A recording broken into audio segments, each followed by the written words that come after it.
مرحبا بكم مشاهدي قناة إليكم الريتنج اليومي لمسلسلات يوم الجمعة، وهو اليوم الأكثر حماسا لأنه يحتضن مسلسل يفاجئنا في كل حلقة بالإنجاز الجديد الذي يحققه دون الالتفات أو التأثر بأي عوامل أخرى. فمرة جديدة ها هو يقفز إلى أرقام قياسية، والحلقة التاسعة التي عرضت أمس سجلت نسبة مشاهدة 16.29، وقد حلقت الأرقام مجددا في الثلاث فئات، ووصلت في فئة الABC1 لأول مرة إلى رقم جديد وهو 17.5. فالمسلسل لا يمنعه شيء من التقدم وجذب المشاهدين، فخلال فترة قصيرة تمكن من نيل نجاح ممتاز ومن تجاوز المسلسل الأول في تركيا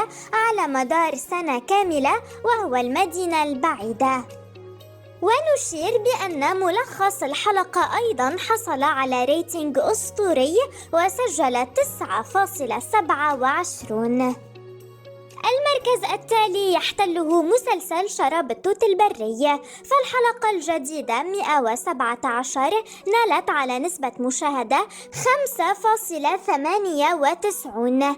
إنها مشابهة لنسبة الحلقة السابقة في فئة المجموع، لكن في بقية الفئات شهدت انخفاضا. فمؤخرا المسلسل خسر صدارة يوم الجمعة بعد سيطرته عليها طيلة الفترة الماضية، ولكنه بقي ناجحا حتى الآن وسيبقى مستمرا.